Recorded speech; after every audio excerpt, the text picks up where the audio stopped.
प्रचण्डहरू गोली हान्न किन गए, त्यसलाई गोली हान्ने मान्छेलाई अपराधी किन बनाइएन, किन जेलमा हालिएन? अब मेलन्जुको कालु काठमाडौँ ल्याएको केपी ओलीले हो र?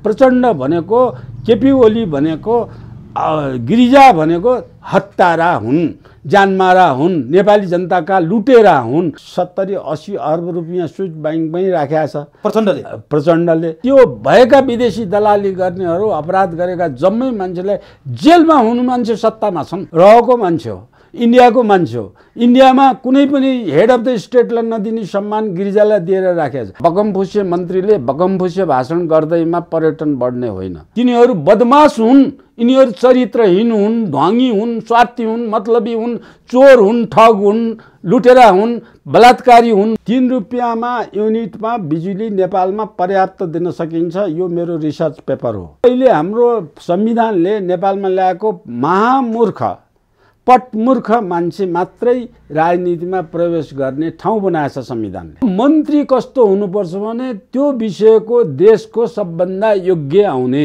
अब अहिले त बकलन्टु सडकमा हिँड्ने, ल्याप्चे लाउने, ठगेको, चोरेको, ज्यान मारेको, हत्यारा अपराधीलाई चाहिँ फटाफट लगाएर त्यो पकेटको मान्छे राख्ने, संविधानको व्यवस्थाले लगाएर राख्ने। 3 महिना पुल बन्न सक्ने कुरा 6 वर्ष लगाउने, त्यसलाई मैले विकास यी जम्मै अब यो जम्मै चोर हुन्, सबै डाका हुन्।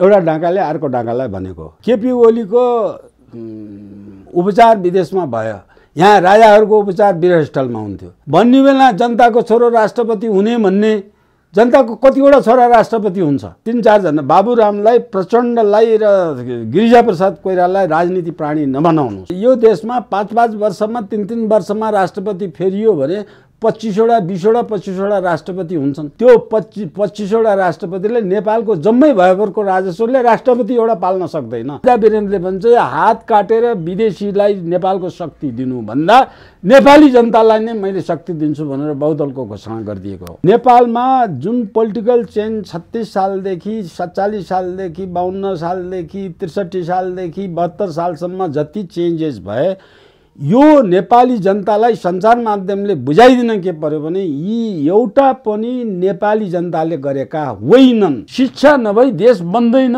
नवयुवा ती बुढा भन्दा धेरै खराब छन्। तपाईहरुले अहिले यो 20 वर्षसम्म गएको 30 वर्षसम्म सञ्चार माध्यमले गलत कुरा पुर्याइदियो। अब प्रचण्डलाई त दाल खुवाएको, भात खुवाएको, बसेको, आश्रय दिएको, गार्ड पुलिस दिएको, सबै गरेको र यो गर्दै इन्डियाको लागि गर्दै भनेको कुरा उले इन्डियाको दलाल भएर गरेको हो। यो देशमा किन सशस्त्र आन्दोलन चाहिएको थियो? कुनै सञ्चार माध्यमले बुझ्यो? स्विस ब्याङ्कमा राख्न त प्रचण्ड र बाबुराम दुवै गएका हुन्, वकिल पनि एकजना लिएर गएका हुन्। बाबुराम जिल्ला राम परे, पार्टी फुटाएर बाहिर गए, त्यही झगडाको कारण बढ्दै गयो। यिनीहरू सबैलाई तपाईँ ल्यान्डु तुर्जे माग्नुस्, ल्यान्डु दर्जुले जे गरेका थियो त्यही गरिरहेछन् यिनीहरू सबैले। अहिलेको संविधान खारेज गरेर 2047 सालको संविधानमा देशलाई फर्काउनु पर्यो आँखा चिम्लेर। 75 वर्ष काटेपछि कुनै पनि राजनीति पदमा बस्न नहुने संविधान व्यवस्था हुनुपर्छ। पर्यटन वर्ष मनाएर पर्यटक बढ्ने होइन। इन्डिया उपनिवेश थियो, नेपाल थिएन, त्यति फरक हो। प्रजातन्त्रको अर्थ बुझाउन जान्ने मान्छे नेपालभित्र जन्मियो भने हाम्रो शासन तोडिन्छ। राणा कालमा चाहिँ कुनै पनि शिक्षाको विकासको निमित्त गएन। नेपाली मान्छेलाई इन्डियन जस्तै पश्चिमी मुखी बनाउने, पश्चिमीकरण गराउने शिक्षा पद्धति अमेरिकाले ल्याएर लदाइदियो। त्यो मान्छेको दिशा पिसाबदेखि लिएर प्लास्टिकका घोला जलिएर माटो बगेको धमिलो पानी हेर्न आउने हो नेपाल पर्यटन। नेपालमा अहिलेको राजनीति विभाजनको तिनीहरूको बुद्धि कति छ भन्यो भने नेपालमा हरेक पहाडको थाप्लोमा गएर टावर बनाइरहेछ। राष्ट्र प्रेम जगाउने शिक्षा छैन हाम्रो। 10 देखि 12 वर्ष उमेरका 10 लाख मान्छे अपहरणमा परेका छन्। त्यो अपहरणकारी सत्तामा छ र त्यसले सत्तामा अरू के गर्छ? त्यो राष्ट्रवादी बिन्दु हो केपी ओलीको। मैले पनि एडमायर गरेर त्यसलाई धन्यवाद दिएको छु, बार लेखेको छु। मैले राष्ट्रवादी केपी ओली हुन् भन्ने कुरामा त्यसबेला मान्छु जब उनको भित्र अन्तानुभूतिबाट आएका राष्ट्रवाद हो। 2 महिना तयार गर्यो भने 2 महिना ट्विन तयार हुन्छ, पुल बन्छ। त्यो परिस्थितिको भाषणको लागि भाषण गरेको भन्ने कुरा यही रियलको एउटा व्यवस्था हेरेर देख्न सक्नुहुन्छ नि। माओवादीले अपहरण गरेर लगेर त्यो चाहिँ लुट्न सिकाएका मान्छे मात्रै छन्। फोटो देखाइदिन सक्छु, सिरियल देखाइदिन सक्छु, उनीहरूको योग्यता क्षमता देखाइदिन सक्छु। एभरेस्ट नेपालमा विश्लेषक प्राध्यापक डाक्टर शास्त्र दत्त पन्तलाई स्वागत गर्छु। डाक्टर साहब, तपाईँलाई एभरेस्ट नेपालमा हार्दिक स्वागत छ। धन्यवाद। आजभोलि मूलधारका मिडिया भनौँ अथवा युट्युब भनौँ अथवा जेसुकै भनौँ, ती सञ्चार माध्यममा मुख्य विषय, फ्रन्टलाइनको सब्जेक्ट र महत्त्वपूर्ण विषय किन राजनीति मात्रै बन्छ? जनताको जनजीविकाको विषय पटक्कै बन्दैन, देशको विकासको योजनाको विषय पटक्कै बन्दैन, समृद्धिको खाका गर्ने विषय पटक्कै बन्दैन। किन हावादारी गफ मात्रै सञ्चार माध्यमका मुख्य खपतका विषय बन्छन्? मैले यहाँबाट सुरु गरेँ। राम्रो प्रश्न गर्नुभयो र राम्रो सुरुवात पनि हो यस किसिमको क्षेत्रमा जानु। तपाईँ आउनुभन्दा अगाडि मैले एउटा पत्रिका, आजको पत्रिका पढिरहेको थिएँ। पत्रिकामा एउटा चाहिँ पुस्तकको विमोचन गरेको खबर पढेको थिएँ। त्यो पुस्तकको विमोचन एउटा राजनीति, बगम्भोस राजनीति नेताले विमोचन गरेका थिए। त्यो विमोचन गरेको नेताको कुरा मात्रै, उसले के बोले त्यो विमोचनमा भन्ने कुरा मात्रै न्युजमा छ। त्यो किताब लेखकको हो, त्यसको नाउँ पनि छैन। लेखकले के देखाउन खोजेको छ, किताबको के लेखिएको, के विषयको किताब हो भन्ने कुरा चाहिँ पनि छैन। अब यो चाहिँ पुस्तक विमोचन गर्नै पर्ने। त्यो विमोचनकर्ताको स्वार्थ के छ भने पुस्तकको अलिकति हाइलाइट होस् र पुस्तक बढी बिक्री होस्, त्यो पनि व्यापारी प्रवृत्तिको छ। त्यस कारण एउटा नेतालाई बोलाएर विमोचन गर्छ, उसले एउटा बच्चालाई ल्याएर विमोचन गर्दैन। अब सञ्चार माध्यममा यो चाहिँ सञ्चार माध्यममा मात्रै दोष होइन, यो दोष जनमानससम्ममा पनि निरन्तर आइरहेको दोष हो। अब जनता परिवर्तित, जनता चाहिँ सबै मानिसले भन्छन् यो जनतामा चेतनाको तह धेरै माथि आयो। धेरै मान्छेले चेतनाको तह माथि आयो। चेतनाको तह माथि आयो भने साक्षरता बढी भयो, साक्षरता अलिकति बढ्ता भयो। त्यो यथार्थ अहिले त्यो चेतनाको तह माथि आएको मैले देख्दिनँ। किन देख्दिनँ भनेदेखि त्यो साक्षर हुँदैमा चेतनाको तह बढ्दैन। साक्षर भएर आउने वातावरणको जुन शिक्षा पद्धति छ, त्यो शिक्षा पद्धतिले राष्ट्रलाई प्रेम गर्ने वातावरण सिकाउँदैन। शिक्षा पद्धतिले यो देशलाई आजसम्म कसले एकीकरण गर्यो, कसले यो देश बनायो, यो देशको आर्थिक उन्नति के तरिकाबाट पहिले गरे र देशले को निर्यात ठुलो थियो, आयात कम थियो। कुनै बेलामा नेपाल विश्वका मुलुकहरूमध्ये सबभन्दा समृद्धशाली मुलुकमध्ये नेपाल थियो। त्यो कुराको इतिहास, अर्थशास्त्र, इतिहास, भूगोल, नेपालको परिचय, नेपालको गौरव गाथा, नेपालमा चाहिँ महर्षिहरू तपोभूमिमा तपस्या गर्नेहरूले खोजेका विषयवस्तुको केही पनि पढाइ हुँदैन। सस्ता विश्वका चाहिँ युरोपियन मुलुक र पश्चिमी मुलुकहरूले ल्याएर बनाएका पाठ्यक्रम, पाठ्यपुस्तक उनको हित हुने गरेर बनाउँछन्। अब एउटा क्विज कन्टेस्टमा प्रश्न सोध्यो भने रारा ताल कुन जिल्लामा कहाँ पर्छ भनेर सोध्यो भने आई थिङ्क समवेयर इन रसा भनेर जवाफ दिनेहरू विद्यार्थी उत्पादन हुन्छन्। त हाम्रो शिक्षा पद्धति, हामीले राजनीति परिवर्तन ल्याएपछि शिक्षा पद्धतिमा चेतनशील लगाउने, आफ्नो देशतिर गौरव गर्ने, आफ्नो देशको अर्थतन्त्र, राजनीति, समाजसेवाका सम्पूर्ण कुराको यथार्थ ज्ञान हुने र हाम्रा प्राकृतिक स्रोत साधन के छन्, विश्वमा हाम्रो गौरवशाली मुलुक केवल यो गौरवशाली मुलुक धार्मिक क्षेत्रमा मात्रै होइन, सामाजिक क्षेत्रमा मात्रै पनि होइन, वैदिक कालदेखि आजसम्म भएका कुरा मात्रै पनि होइन। हिमालय, विश्वमा हिमालयको रेन्ज, सबभन्दा लामो हिमालयको रेन्ज भएको नेपाल र हिमालय प्राकृतिक स्रोत विश्वमा अर्को कुनै पनि नभएको, विश्वमा अर्को मुलुकमा कुनै पनि नभएको, त्यसको सही व्यवस्थापन गर्न सक्यो भने हिमालयबाट वर्षको न्यूनतम 1 करोड जनता नेपालमा पर्यटक भएर आउने वातावरण छ। अब म यही क्रममा जोडिएका कुराहरू तपाईहरुलाई प्रकाश पार्न चाहन्छु। पर्यटन वर्ष मनाएर पर्यटक बढ्ने होइन। त्यो भाषण बगमभूषे मन्त्रीले बगमभूषे भाषण गर्दैमा पर्यटन बढ्ने होइन। पर्यटन त व्यवस्थापन पद्धतिले बढ्ने हो। हिमालय मोनोपोली पर्यटन बनाउने रेन्ज हो। जस्तै समुद्र, कुनै पनि देशका समुद्र पनि समुद्रको सिस्वरमा भएका मुलुकले पर्यटन विकासमा चाहिँ ठुलो टेवा पाएका छन्।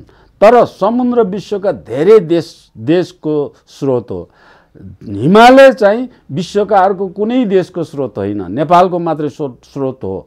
र नेपालको प्राकृतिक वैभवलाई संरक्षण, म यसैमा अलिकति केन्द्रित भएर जान चाहन्छु। नेपालको प्राकृतिक स्रोत र वैभवलाई संरक्षण गर्न सक्यो भने नेपालमा एकचोटि नपुगिकन मर्न हुँदैन भन्ने विश्व जनमत बन्छ। विश्वका जनता नेपालमा एक दिन नआइकन मर्न हुँदैन भन्ने एउटा वातावरण बन्छ, किनभने त्यो नेपालमा मात्रै छ। अब यसका विशेषतामा अलिकति तपाईँलाई प्रकाश पार्नु, पर्यटनको विकास गर्न। पर्यटनको विकास गर्नको निमित्त मैले भने मिनिमम 1 करोड आउँछन्, त्यसभन्दा बढी आउँछन्। र भावना, विश्वको भावना के बन्छ भने नेपालमा एकचोटि नघुमी मर्न हुँदैन, जीवनमा एकचोटि नेपाल जानै पर्छ भन्ने भावना बन्छ। यस कारणले अब यो कसरी गर्ने भन्ने राज्यलाई थाहा छैन, यो कसरी विकास गर्ने भन्ने राज्यलाई थाहा छैन। हिमालय त्यो 300 मिटरदेखि तल 300 मिटर 150 मिटरबाटदेखि लिएर उकालो लाएर विश्वको सबै विश्वको सबै 8848 मिटरसम्म, 848 मिटर 87 सेन्टिमिटरसम्म बढेर आएछ। त्यतिसम्म उचाइ भएको विश्वमा, त्यो उचाइ भएको देशमा पनि त्यो उचाइ भएको उत्तर फर्केको तिब्बत छ र दक्षिण फर्केको नेपाल छ। उत्तर फरेको तिब्बतमा हिमालयको छाया मात्रै पर्छ, त्यसकारण त्यसले त्यहाँ पर्यटन विकास गर्न त्यति सम्भाव्यता छैन जति नेपालको दक्षिण फरेको भूभागमा उत्तरी ध्रुवमा पर्ने दक्षिण फर्केको भनेको सधैँ सन्नी सूर्यको किरण आइराख्ने तातो त्यो किसिमको अवस्था छ र तलदेखि माथि एउटा भर्याङ जस्तो बनेको देश छ। अब यो भर्याङ जस्तो बनेको छापाको सबैभन्दा होचो केचना कलमदेखि सगरमाथा उचाइ भएको 8048 मिटरको भूमि त हामीसँगै छ नि छ।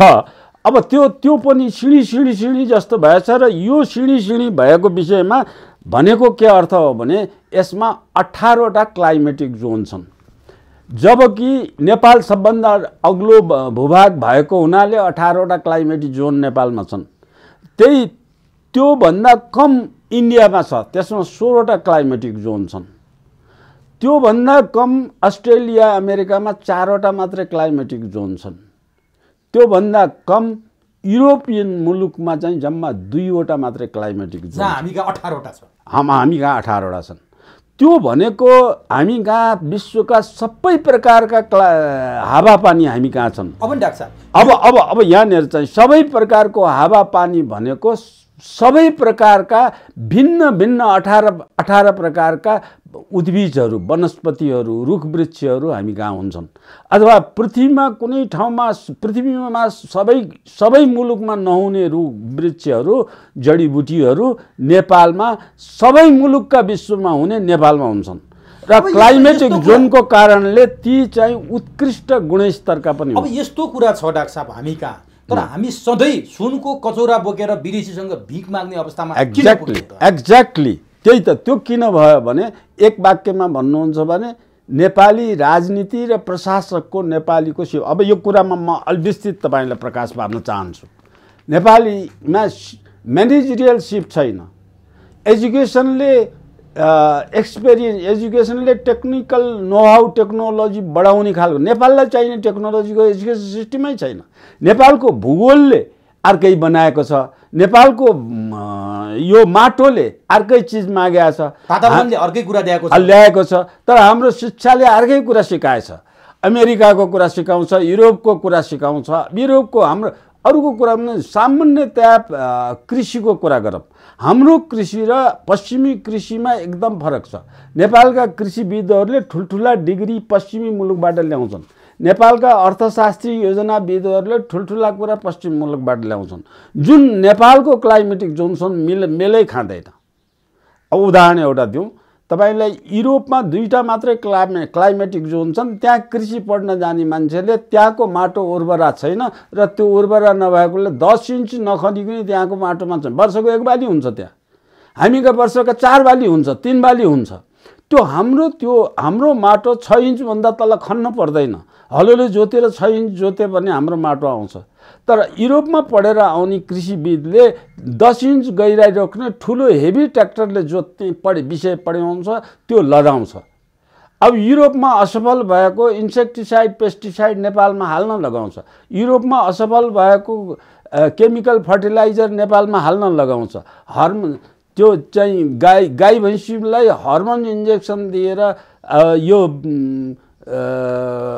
धेरै दुध उत्पादन गर्ने तर विषाक्त दुध उत्पादन गर्ने यो प्रविधिको दुरुपयोग हुने ठाउँ। भनेपछि देशले यो मागेको छ डाक्टर साहब, हामी मकै भटमास र पिँडालु आलु खाएर यहीँको वातावरणमा हुर्केको कृषि प्रणाली अत्याधुनिक गरेर विकास गरौँ भनेर देशको वातावरणले मागेको छ, देशको भूगोलले मागेको छ। हामी पिज्जा खाएर त्यहाँको वातावरणमा पढेर विशेषज्ञ भएर आउँदाखेरि त्यो मेल नभएको भटमास खाएको मान्छे चाहियो, यहाँ हलोको विशेषज्ञता भएको मान्छे चाहियो अथवा के हो?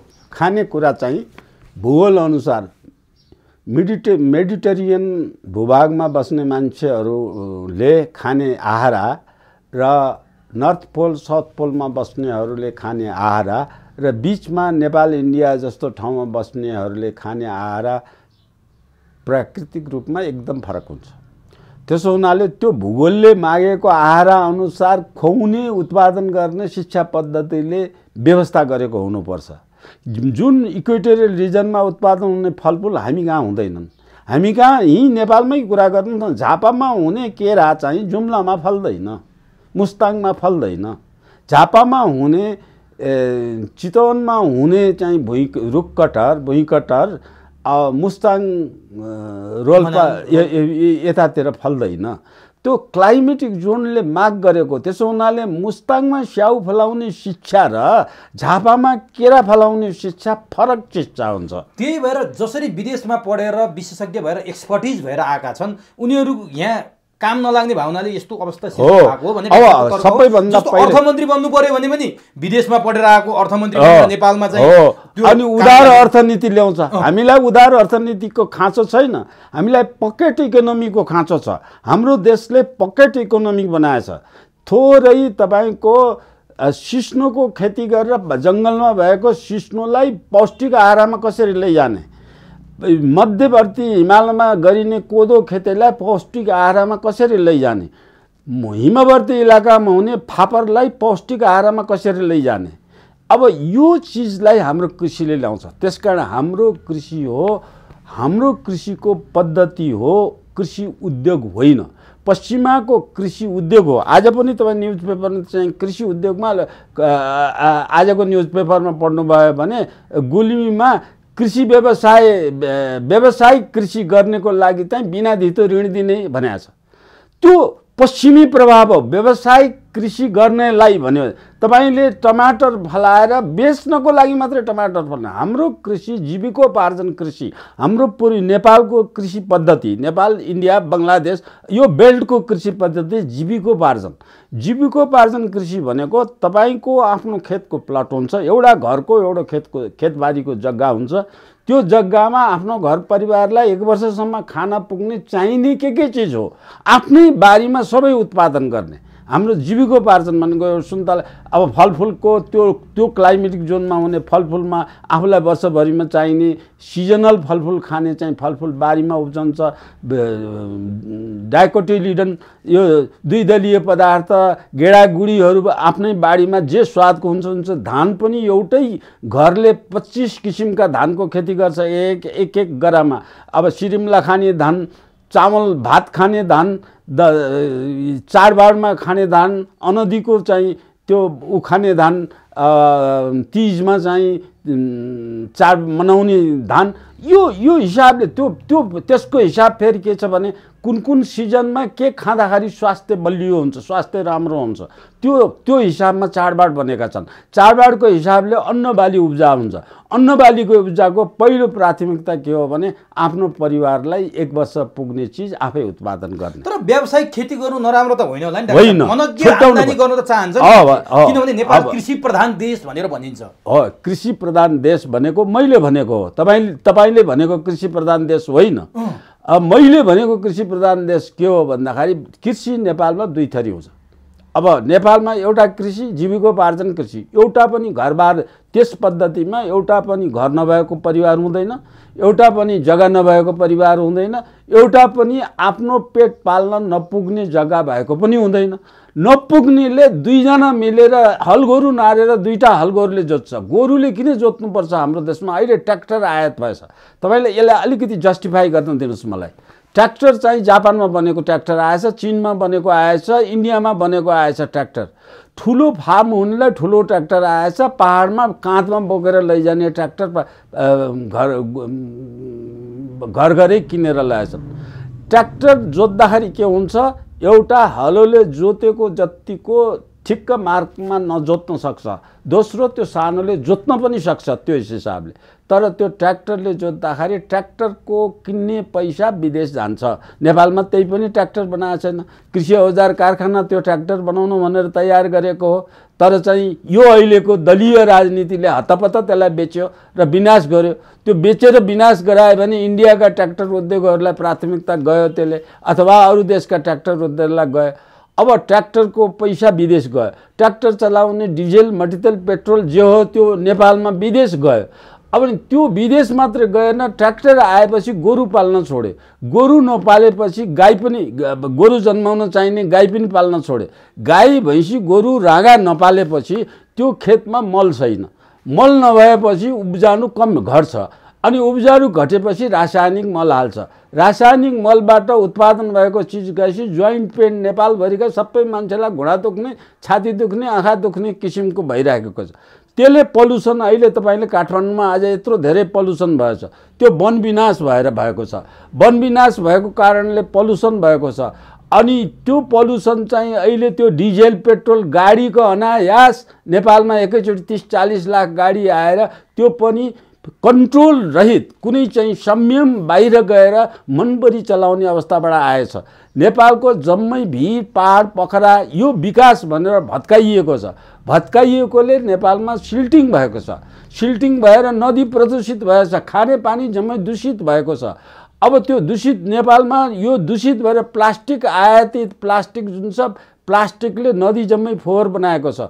नदी फोहोरको पानी खाएपछि फेरि पानीले पनि प्रदूषण गरेर रोग बढाएको छ। अहिले आकाशको जुन धुवाँ तपाईँले अहिले प्रदूषण, आकाश प्रदूषण, वायु प्रदूषण जुन भएको छ, यो सबै यो हाम्रो भइरहेको कृषि पद्धतिलाई, वन पद्धतिलाई, कृषि संस्कारलाई, वन संस्कारलाई, पहाड संस्कारलाई, नदी संस्कारलाई, संस्कार भनौँ न, पूर्वीय संस्कार जुन हामीले पूजा गर्छौँ, तिनको देवता मानेर पूजा गर्छौँ। नदीलाई देवता मान्छौँ, पहाडलाई देवता मान्छौँ, वनलाई वनदेवी भनेर देवीको पूजा गरेर मान्छौँ। त्यो अहिले सबै भत्काइयो। भत्काइएपछि अहिले तपाईँले यो वर्ल्डभरि पश्चिमी सभ्यताको कारणले भत्काएको, पश्चिमी मुलुकमा धेरै कन्ट्रोल भइसक्यो, त त्यो हामी कहाँ एकदम कन्ट्रोल नभइकन आइरहेछ। अहिले तपाईँ लन्डनको सहरमा वनमा चढ्ने बाख्रा लन्डनको सहरमा हुल्का हुल आएर पस्याछन्। अब नेपालमा चाहिँ तपाईँले चहर र नेपालमा अहिले चराविदहरूले अध्ययन गर्दाखेरि नेपालमा 10 वर्ष अगाडि जे जातका चरा थिए ती चरा छैनन्। अझै दुःख लाग्ने कुरा र अझै हेर्दाखेरि नि डाक्टर साहब गौँथली भन्ने चरो नै छैन अहिले। छैन, ढुकुर बाँच्थ्यो, ढुकुर छैन, लालीगुराँस फुल्नै छाड्यो। यो के हुन थाल्यो? अब यो किन थाल्यो? जे भएका छन् पहिले तिनीहरू वन विनाश भएको कारणले तिनीहरू अहिले सहरमा बस्छ। चितुवाले गाउँमा पसेर मान्छे खान थाल्यो, किनभने जङ्गलमा उसले खाने चिज छैन। बाँदरले जङ्गल छोडेर गाउँमा पसेर अहिले बाँदरको हाहाकार देशभरि छ। बाँदर बचाउने कि बाँदर मार्ने? अब त्यो बचाउने भनेर त्यो बाँच्ने अवस्थामा जब सहरमा पसिसक्छ, त्यो बाँच्ने अवस्थामा घर घरै गएर चोरेर खानलाई बाध्य बनाएछ। त्यो बाध्य बनाएको के हो भन्दा यो राजनीति, राजनीतिका ऐन कानुन नियम, राजनीतिका सङ्गठन, जातीय राजनीतिको आयात, थरथरको राजनीतिको आधार, मानिसको राजनीति चाहिएको छ हाम्रो देशमा। अब नि यो जातको राजनीतिमा आउनुभन्दा अगाडि नि डाक्टर साहब, जस्तो तपाईँले अघि हलोको विकल्पको ट्र्याक्टरको कुरा गर्नुभयो नि, मान्छेले यो कुरा सुन्यो भने, झट्ट सुन्यो भने, हुन त तपाईँले व्याख्या गरिदिनु भएको छ, झट्ट सुन्यो भने यो मान्छे प्रविधि विरोधी रहेछ, टेक्नोलोजीको विरोधी रहेछ, यो मान्छेले टेक्नोलोजी र प्रविधिको विरोध गरेर ढुङ्गे युगमा फर्काउन खोज्यो नेपालले भन्ने तपाईँलाई आरोप लाग्न सक्छ। होइन, आरोप होइन, यो त अहिलेको नेताहरूले त्यो आरोप माग्नेहरू, किनभने यो मैले जे कुरा गरिरहेको छु 1 वर्ष पढाएर मात्रै बुझाउन सकिने विषयमा म बोलिरहेको छु। म मोस्ट साइन्टिफिक मान्छे हुँ, म मोस्ट मोडर्न मान्छे हुँ। म चाहिँ तपाईले आरोपको क्रममा कुरा गर्नुहुन्छ भने म यस्ता कुराको यही कुरा चाहिँ अहिले पश्चिमा आइएनजिओ आएर महिलाहरूलाई उक्साएको कुरा। म महिलाको हकको पक्षमा बोल्ने मान्छे हुँ, तर महिलाले जुन बाटो हिँडेका छन् त्यो गलत बाटो हिँडेका छन्, गलत बाटो हिँडाइएको छ, गलत कुरा सिकाइएको छ। अहिले माओवादीहरूले सबभन्दा रेडिकल चेन्ज ल्याउँछौँ हामीले, छलाङ मार्छौँ भन्छ नि उनीहरूले। छलाङ मार्नलाई उनीहरूले छलाङ मार्न के भने त्यो 8-9 क्लासमा पढ्ने विद्यार्थी 10 लाख भन्दा बढ्ता विद्यार्थीहरूलाई के प्रभाव जमाइराखेका छन् भने तिनीहरूले चाहिँ लुट्ने, काम नगर्ने, भारी नबोक्ने, कोदालो नखन्ने, खेतीपाती नगर्ने, काम नगर्ने अनि क्विक मनी आर्जन गर्ने। त्यो आर्जन के गर्ने तरिका के हो भनेदेखि बन्दुक देखाएर, मोटरसाइकल चढेर, टाउकोमा चाहिँ हिर्काएर, घरको अर्काको लुटेर खाने प्रवृत्तिको हुन्। त्यस्तो मान्छे माओवादी द्वन्द्वले नेपालमा 10 लाख मान्छे त्यस्ता मान्छे जन्माएको छ। त्यो माओवादी शिक्षाको कारणले माओ सेतुङले बनाएको चिनको माओवादी खराब होइन, तर माओवादीको उनको चिनको माओ सेतुङको नाउँ बेचेर डकैती गर्ने प्रविधिमा नेपालमा त्यो प्रयोग गरेको छ। नाउँ मात्रै माओ सेतुङको बेचेको छ, माओ सेतुङले गरेको काम गर्न सकेको छैन। नाउँ लेनिनको बेचेको छ, लेनिनले गरेको काम गर्न सकेको छैन।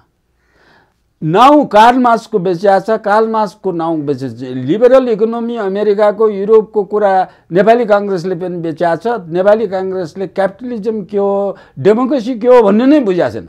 काङ्ग्रेसमा नवयुवा पीडितले आशा गर्ने अहिले चाहिँ राजनीतिको कुरामा अलिकति यसमा राख्यो भने नवयुवा आउनु पर्यो, यी बुढाहरूले बिगारे देश भन्ने छ। नवयुवा ती बुढाभन्दा धेरै खराब छन्।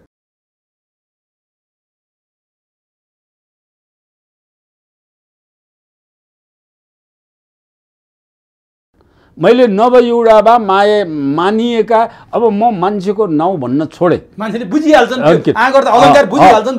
मैले मान्छेको नाउँ किनभने नाउँ भन्ने बित्तिकै तपाईँ सञ्चार माध्यमले पनि नाउँ भन्ने बित्तिकै नाउँ लिएर जाँदा जाँदै ती हाइलाइटेड हुने, बदमास हाइलाइटेड हुने, अनि भोलि सांसद हुने, भोलि पर्सि मन्त्री हुने, अनि ती हाइलाइटेड भएका मान्छेहरूबाट देश बर्बाद हुने हुन्छ।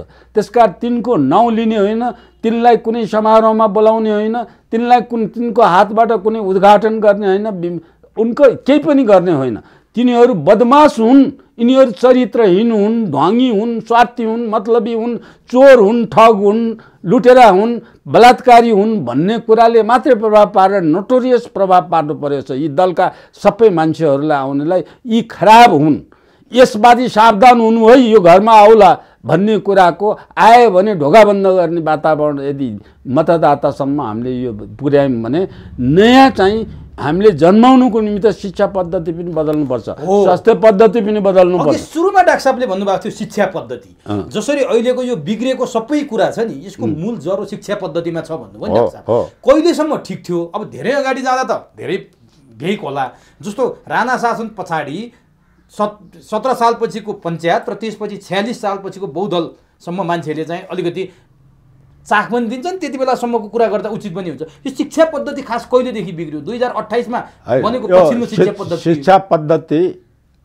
शिक्षा पद्धतिको कुरा गर्दालाई यसलाई राजनीति सीमासम्म नहालौँ, किनभने यो ओल्लो गाउँ पल्लो गाउँ, ओल्लो मुलुक पल्लो मुलुकसँगको शिक्षा पद्धतिसँग पनि गाँसिएर त्यसको प्रभाव आउँछ।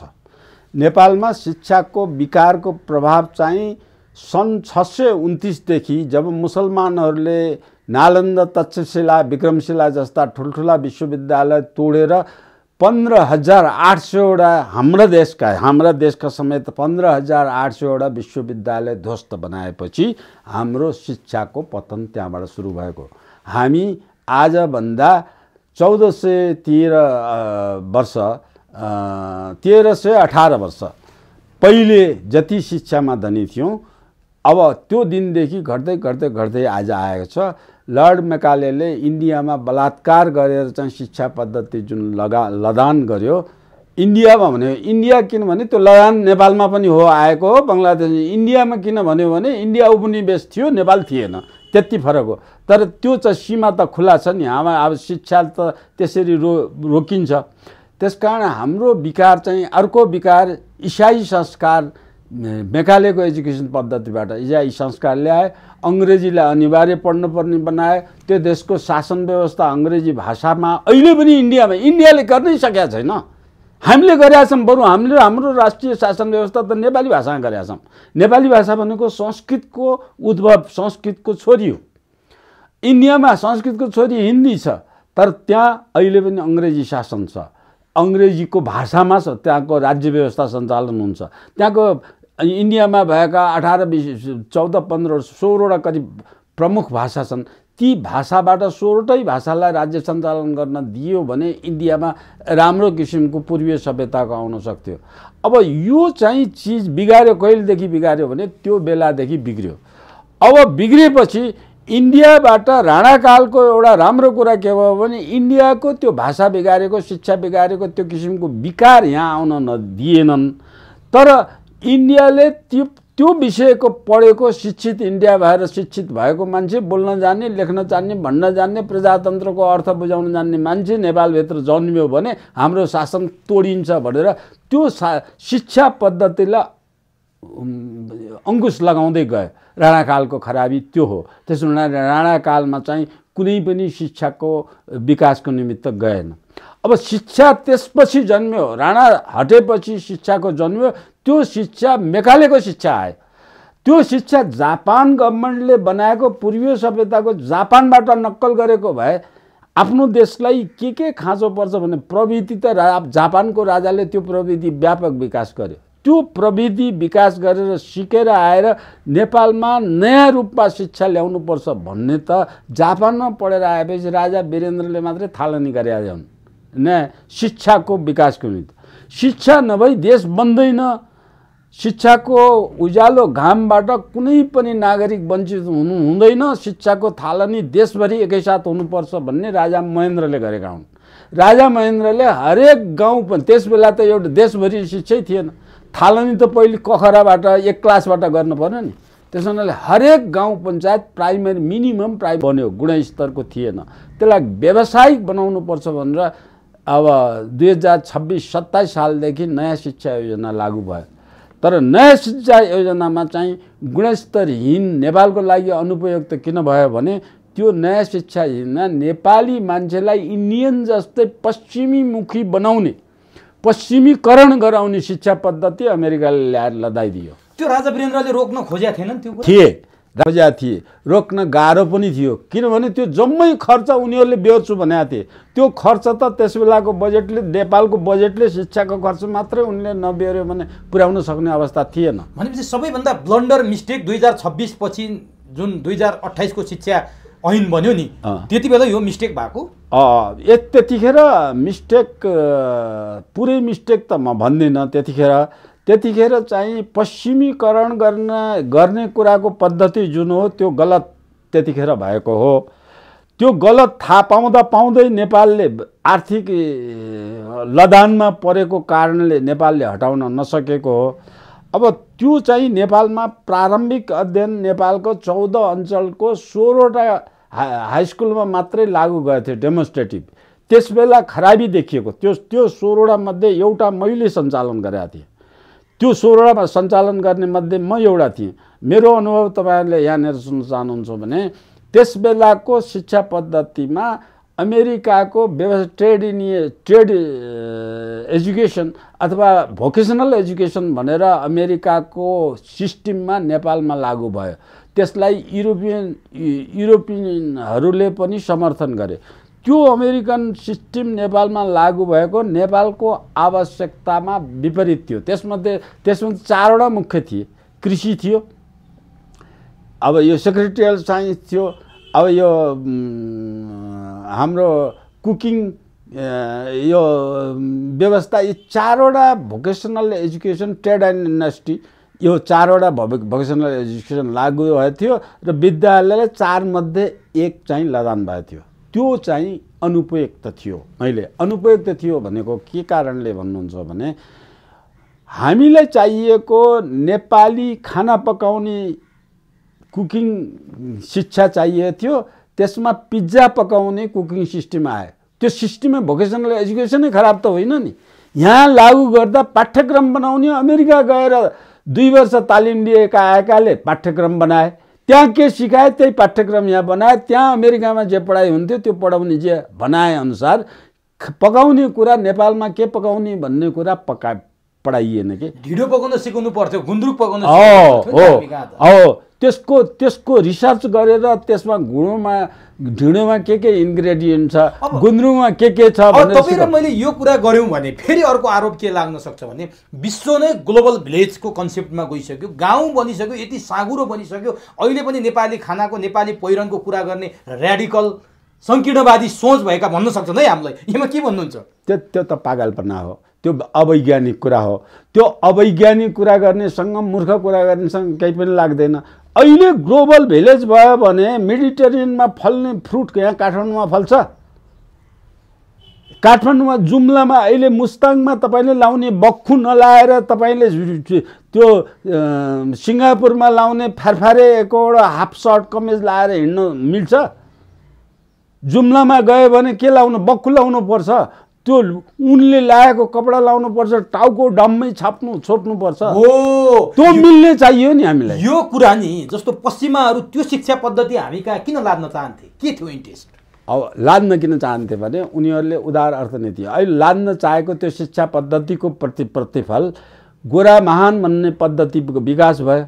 अहिले अङ्ग्रेजी शिक्षा महान भन्ने पद्धतिको विकास भयो। त्यो लदानको कारणले अङ्ग्रेजी नबोल्ने स्कुलमा, बोर्डिङ प्राइभेट स्कुलमा इङ्ग्लिस सिकाउने हुनाले त्यहाँ भारी बोक्ने मान्छेले पनि छोराछोरी त्यहाँ पढाउँछ। त्यो पढाएको उद्देश्य के भयो भने तिनीहरू काम गर्नेलाई विदेशमा जाने, विदेशबाट कमाएर लिएर आउने, नेपालमा खेती नगर्ने। नेपालमा खेती गर्ने तरिका सिकाइएन नि। खेती कृषि लागू भयो, खेती कसरी गर्ने भन्ने देखाइएन। गाई पाल्ने शिक्षा लागू भयो, गाई नै नपालिकन गाई पाल्ने शिक्षा लागू भयो।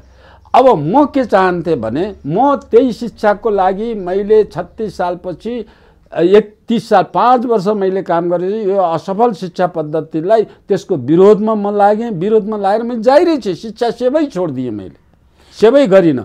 अब त्यो गर्नुमा के गर्नु पर्थ्यो भने ट्रेडिसन हाम्रोसँग मिलाउनलाई के पर्थ्यो भने हामी कहाँ 1000वटा व्यवसाय छन् नेपालमा। हरेक गाउँमा पकेट इकोनोमी डेभलप गर्ने, दाम्लो बाट्ने, धागो काट्ने, कपडा बुन्ने, तपाईँको फलामका भाँडा बनाउने, तावाका भाँडा बनाउने, जुत्ता सिउने, जुत्ता उद्योगहरू बनाउने। हाम्रो शिक्षाले के जानु पर्थ्यो भने घरमा जुत्ता सिएर बस्ने सार्कीलाई त्यो शिक्षाको, त्यो सार्कीलाई त्यो जुत्ता सिउने शिक्षाको दिएर त्यो सार्कीलाई बाँस बाजाको छाला जुत्ताको मालिक बन्ने अवसर दिनु पर्थ्यो त्यो शिक्षाले। तर हामी कहाँ त छाला जुत्ताको उद्योग नै बन्द भयो नि त। अब कतिपय उद्योग बन्द भयो। भोटे नेपालमा जम्मै ठाउँमा पुल बन्यो, खोलामाथि पुल बनेपछि डुङ्गा बन्द भयो। डुङ्गा चलाएर व्यावसायिक कृषि, डुङ्गा चलाउने र माछा मार्ने मात्र व्यावसायिक कृषि भएको बोटे जात अब नेपालमा सबभन्दा विपन्न अवस्थामा भयो। बोटेको रोजगार के हो भन्ने कुरा, बोटिङ, फिसिङ, अब यो चाहिँ पनडुब्बी, यी जमिन पानीभित्र डुबेर चाहिँ गर्ने खेलहरू, यो डुङ्गा चलाउने, पर्यटनका यी किसिमको कुराहरू, मत्स्य पालनका कुराहरू उनको सिप थियो। त्यो सिप भोकेसनल एजुकेसनले ल्याओस्, बोटेलाई त्यही शिक्षा दियोस् भने। त्यो त मार्क्स ल्याउने वालाले अब यहाँ शिक्षा तलदेखि माथि कसरी बिग्रियो भन्नुहुन्छ भने हाई स्कुलसम्म चाहिँ ट्रेड एन्ड इन्डस्ट्री, एउटा व्यापारी ठुलो धनीको छोराले चाहिँ कार्पेन्ट्री, काठको काम गर्ने, फर्निचर बनाउने तालिम लिन्छ। किनभने अब त्यसको विकल्प पढ्यो, विज्ञान पढ्यो भने त्यसले 100मा 30 नम्बर ल्याएर पास हुन्छ। अब कार्पेन्ट्री, ट्रेड एन्ड इन्डस्ट्रीको गऱ्यो भने नम्बर त्यहीँ दिने हुनाले 100मा 90 नम्बर ल्याउँछ। 90 नम्बर ल्याएपछि फर्स्ट डिभिजन हुन्छ। फर्स्ट डिभिजन भएपछि माथिल्लो शिक्षा पद्धतिले डिभिजन मात्रै हेऱ्यो कि कार्पेन्ट्री गरेकोलाई मेडिकल साइन्समा लगेर एमबिबिएसमा ल फर्स्ट डिभिजन आए, एमबिबिएसमा भर्ना दिने बनाइदियो माथि। अब त्यो बनाएपछि त के भयो भने त्यसले कार्पेन्ट्री तालिम लिएको के अर्थ भयो? जबको माथि गएर मेडिकल डक्टर बन्दैछ भोलि। अनि यो शिक्षा पद्धतिको मेलमिलाप बनेको छैन। ब्याड टु वर्स त्यो चाहिँ त्यसलाई सुधार्दै गएको थियो। 46 सालसम्म सुधार्ने प्रवृत्ति थियो। 47 सालमा आएको परिवर्तनले त्यसलाई ब्याक टु वर्स पुरै इन्डियाको इन्फ्लुएन्स, युरोपको इन्फ्लुएन्स, अमेरिकाको इन्फ्लुएन्सको एजुकेसन आयो, गर्दा गएछ। अहिले त छाडा, अहिले त व्यापार भयो। यस्तो शिक्षा, यस्तो व्यापार भयो कि जुनबाट चाहिँ पार्टीकाहरूले धन कमाउने साधन बनाए। अब नि यो शिक्षा पद्धतिको सबैभन्दा खराबी कुरो भनेर तपाईँले भन्नुभयो, योमा म आउँछु। अलिकति कहाँ आउन मन लाग्यो भने नि, जस्तो अघि पर्यटनको कुरा गर्नुभएको थियो, अघि तपाईँले कृषिको कुरा गर्नुभएको थियो, पर्यटनको कुरा गर्नुभएको थियो। यी हाम्रा लागि अद्भुत चिजहरू हुन्। त्यो सँगसँगै जलस्रोतको पनि धनी हो नि हामी। 83,000 मेगावाट त्यो हो होइन थाहा छैन, तर त्योभन्दा बढी पनि हुनसक्छ। 83,000 मेगावाटको जलविद्युत। हेर्नुहोस्, तपाईँ जलविद्युत गर्नुभयो, 3 रुपियाँमा युनिटमा बिजुली नेपालमा पर्याप्त दिन सकिन्छ। यो मेरो रिसर्च पेपर हो। अब यो नेपालको योबाट गर्यो भनेदेखि यो पुरा चाहिँ साउथ एसियालाई नेपालले बिजुली मात्रै उत्पादन गरेर 3 रुपियाँ युनिटमा 14 अरू ठाउँ 14 अव्यवस्थित भएको हुनाले 3 रुपियाँ युनिटमा दिन सकिने बिजुलीलाई अहिले चाहिँ 14-15 रुपियाँ परेको छ। अब ठिक छ। अब यही क्रममा तपाईँ 3-4वटा मेरो योजना मात्रै यदि सञ्चार जगतले पढेर जनताको दिमागमा पुर्याइदियो भने, यो बिजुली एउटा हो, पर्यटन एउटा हो, कृषि एउटा हो। अब कृषिको कुरा चाहिँ गर्दा गर्दै एउटा महत्त्वपूर्ण बाटो कृषि र पर्यटनसँग जोडिएको कुरा म तपाईँको यो जब विकासको क्रममा आउनुभएको छ भने पर्यटन किन आउँदैनन् भन्दाखेरि हामीले पिज्जा पकाउन सिकायौँ, पर्यटनले आएर पिज्जा खाएर, पिज्जा ढिँडो खाने घर चाहियो। अब पर्यटन नेपालमा हेर्न अहिले सडकमा नेपाल भत्काएर बनाएको सडक जुन हो, नेपालको पुरा इरोजन भएर नेपालै इरोजन भएछ। त्यो भत्काएको सडक बनाएको कारणले सिमेन्ट बोकेर ल्याएर सबै बेलायती जस्तै अमेरिकाको जस्तै आरसिसी स्ट्रक्चरमा घर बनाएका छन् नेपालभरि। म हालै नेपालका धेरै भाग घुमेर आएको छु। नेपालको गाउँ गाउँमा पनि त्यस्ता किसिमको घर बनाएछ, जुन घरमा हाम्रो नेपाली बार्दली पिँढी गोठ घर भएको, त्यसलाई आधुनिक गर्ने, हाइजेनिक गर्ने, तर त्यसको रूप आकार प्रकार फेल्नुपर्ने, काठको लागि सिमेन्ट हाल्नुपर्ने जरुरी छैन। त्यो हेर्न पो आउने हो त पर्यटन। त्यो नदी, शुद्ध जल बगेको नदी हेर्न आउनुभयो, नदीमा फोहोरै फोहोर, त्यो मान्छेको दिशा पिसाबदेखि लिएर प्लास्टिकका घोला जलिएर माटो बगेको धमिलो पानी हेर्न आउने हो नेपाल पर्यटन। त्यो हामीले बिगारौँ, पर्यटन आएन भनेर हामीले भनेका छौँ, घर बिगारेका छौँ, हाम्रा पुरातात्विक संरचना सबै बिगारेका छौँ। सहरमा पुरा चाहिँ तपाईँ जुन पुरातात्विक संरचना छन् तीभन्दा अग्ला घर बनाएर तिनलाई हावापानीले छेकेर तिनको चाँडै विनाश हुने वातावरण हामीले बनाएका छौँ। हिमालय बिगारेर हिमालय तलको सबै क्षेत्रमा प्रदूषित बनाएका छन्। हिमालयमा वनै छैन, हिमालयमा चराचुरुङ्गी पन्छी नै छैन। हामीले बनाउनलाई यसको लागि मैले सबै क्षेत्रमा कलम चलाएर मैले रिसर्च गरेर नेपालमा 20 वर्ष रिसर्च गरेर देश कसरी बनाउनुपर्छ भनेर व्यवस्थित बस्ती मोडल मैले बनाएको छु। त्यो मोडल अरू देशले अनुकरण गरिसक्यो, अरू देशले लगिसक्यो, तर नेपालीले त्यो पढेको पनि छैन, पाठ्यक्रममा पनि राखेको छैन। तपाईँले यत्रो कुरा एक्सपर्टको हिसाबले गर्नुभएको छ, मैले यहाँ जान्नु पर्यटनको पनि लेखेको छु मैले। अब नि हिमाली राष्ट्रिय निकुञ्ज पर्यटन विकास भन्ने पद्धतिको त्यसमा विकास यति गर्नुभयो। अब मैले जान्न खोजेको कुरा नि, जस्तो पर्यटनकै लागि मात्रै मैले थाहा पाएको अनुसार पर्यटन वर्ष 2 पटक 1998 मा एकपटक भयो, 2020 मा एकपटक भयो। त्यसको लागि अरबौं पैसा खोलोमा बगाइयो। के बगाइयो के भने त्यही मेघालयको एजुकेसन सिस्टम, त्यही अमेरिकाको एक्सप्लोरिङ सिस्टममा बगाइयो। मेरो सिस्टममा, नेपाली सिस्टममा आएर बगाउने तरिका चाहिँ हिमालय राष्ट्रिय निकुञ्ज बनाऊ एउटा भन्छु म। हिमालय राष्ट्रिय निकुञ्ज बनायो भने हिमालय राष्ट्रिय निकुञ्ज अहिले भएको हिमालय राष्ट्रिय निकुञ्जमा सडकबाट एउटा त्यसको सिद्धान्त के हो भने पैदल 30-20 किलोमिटर नहिँडिकन त्यो निकुञ्जको गेटमा नपुग्ने छ मेरो सिद्धान्तमा। त्यसको धेरै लामो कहानी, पर्यटन कसरी आउँछन् भन्ने कुरा लामो कहानी। तर हाम्रा मन्त्री युरोप, अमेरिका, अस्ट्रेलिया गएर पर्यटन गुहार्नुभयो, खै केही पनि भएन। हावा कुरा गरेर हुन्छ, हावा कुरा गएर मुखले बोलेर हुन्छ।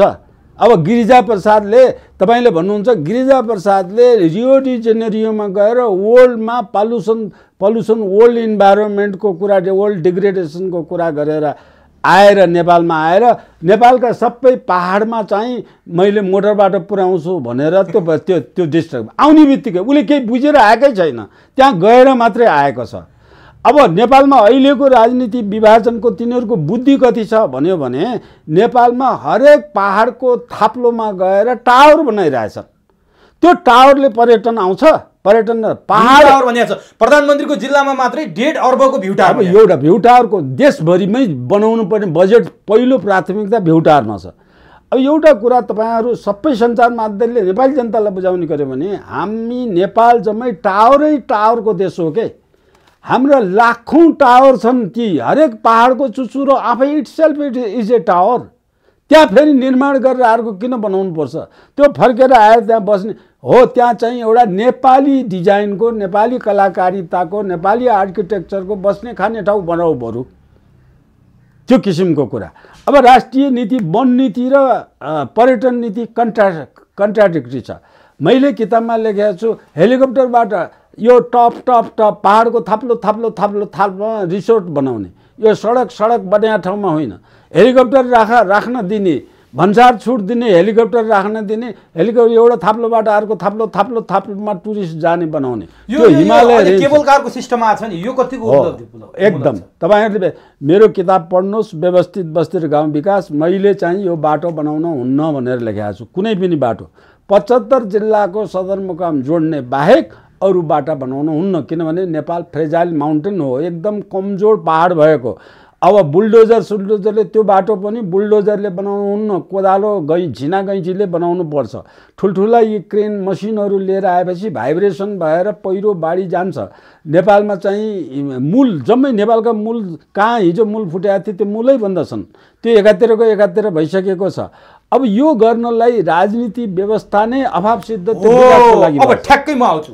अब डाक्टर साहबसँग मलाई अलिकति कृषि र विद्युतमा पनि हामीले धेरै लगानी गर्यौँ, त्यो पनि बालुवामा पानी भएको छ। अहिले पनि 83,000 मेगावाट विद्युत निस्किने क्षमता छ भन्छौँ, हामी लोड सेडिङ गरेर भारतको बिजुली किनेर बसिरहेको अवस्था छ।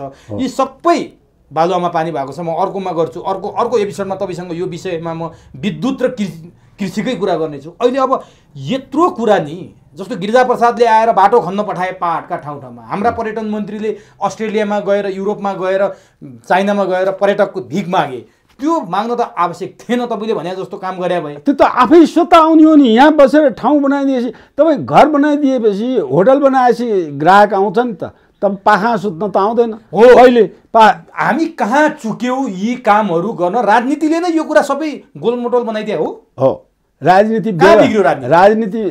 व्यवस्था नेपाललाई अनफिट हुने, जसरी चाहिँ कृषिको मैले अघि उदाहरण दिएँ नि, त्यसै नेपालमा अनफिट हुने राजनीति व्यवस्था नेपालमा ल्याएको। त्यसो हो भने नि हामी पद्धतिका कुरा गर्छौँ, प्रविधि पनि सँगै आएको छ, पद्धति पनि सँगै आएको छ। यो प्रविधिको गडबडले यस्तो भएको छ कि, पद्धतिको गडबडले यस्तो भएको छ कि, अथवा पात्रको, यो तीनवटा प छ नि, यसमा गएर केन्द्रित भएर तीनटा कुरा चाहिन्छ। मान्छे एउटा कुरा नेता हुने मान्छेका नेतृत्वका गुणका कुरा छुट्टै च्याप्टर छ। जुनसुकै देश बनाउनलाई पहिलो कुरा चाहिन्छ नलेज, शिक्षा चाहियो, त्यो विषयको विज्ञ चाहियो, नलेज चाहिन्छ। नलेज भएर मात्रै त्यो नलेजलाई कार्यान्वयन गर्न, तपाईँ पढेर डिग्री लिएर आउनुभयो, त्यसलाई कार्यान्वयन गर्न स्किल चाहिन्छ। फेरि तपाईँले चाहिँ काठ बनाउने, काठको काम गर्नलाई चाहिँ तपाईँले डिग्री लिएर आउनुभयो, तर काठ तपाईँले बनाएर सिलिक्क पार्न सक्ने स्किल चाहियो, तपाईँको त्यो क्षमता स्किल चाहियो। अब नलेज पछि स्किल चाहियो। स्किल अहिलेको ग्लोबल भिलेज तपाईँले भन्नुभयो नि, ग्लोबल भिलेजमा स्किललाई इफिसियन्सी चाहिन्छ। अरूले 5 घन्टामा 5वटा मसिन उत्पादन गर्छन् भने हामीले 5 घन्टामा 6वटा बनाउन सक्ने इफिसियन्सी हो। त्यो बनायौँ भने हाम्रो सस्तो हुन्छ। सस्तो भएपछि हामीले बेच्न, ग्राहक खोज्न सजिलो पाउँछौँ। अब अहिले हाम्रो संविधानले नेपालमा ल्याएको महामूर्ख, पटमूर्ख मान्छे मात्रै राजनीतिमा प्रवेश गर्ने ठाउँ बनाएछ संविधानले।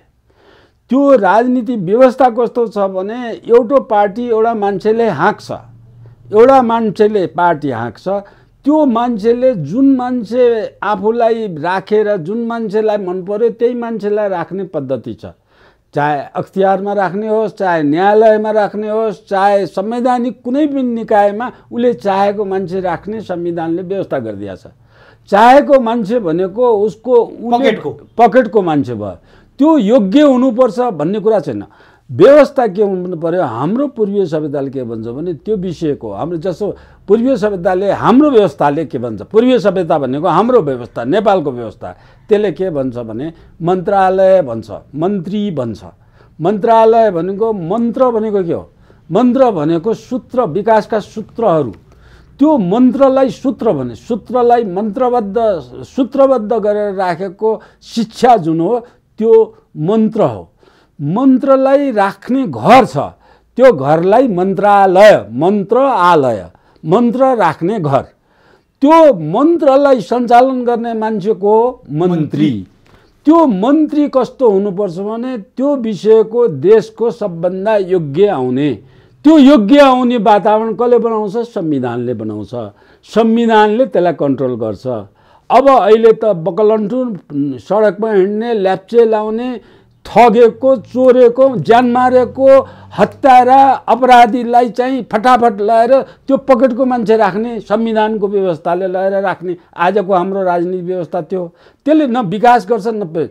अब शिक्षाले राष्ट्रप्रेम जगाउने शिक्षा छैन हाम्रो, राष्ट्रप्रेम जगाउने शिक्षा नभएको हुनाले अहिलेको नतिजा आएको हो।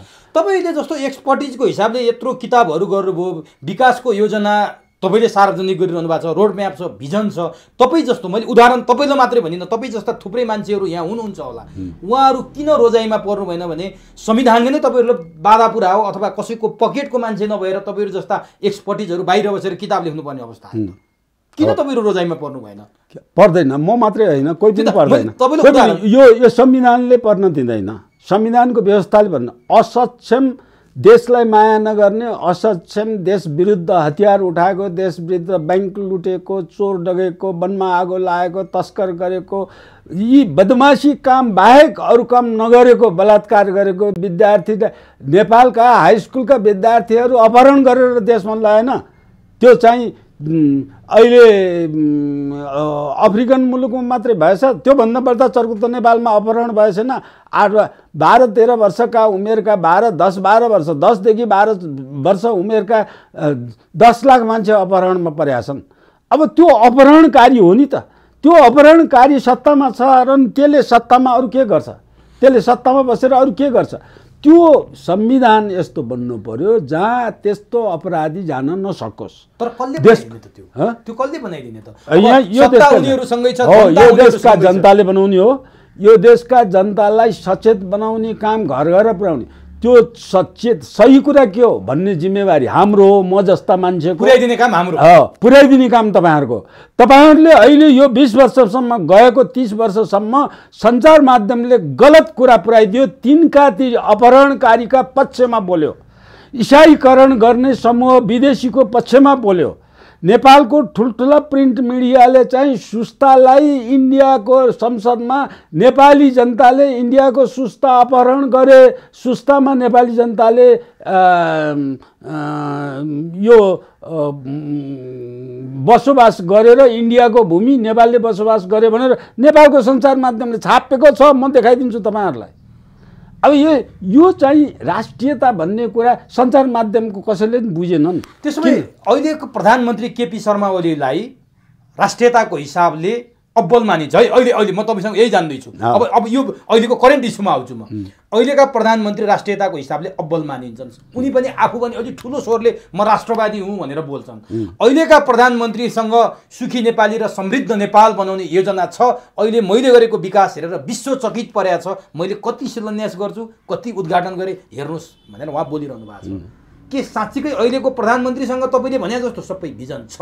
तपाईँले अघि जे भिजनका व्याख्या गर्नुभयो, योजनाका व्याख्या गर्नुभयो, प्रचण्ड माधव नेपालहरूले उनलाई गर्न नदिँदाखेरि यो अवस्था आयो भन्छन्, हो? तपाईँ के भन्नुहुन्छ?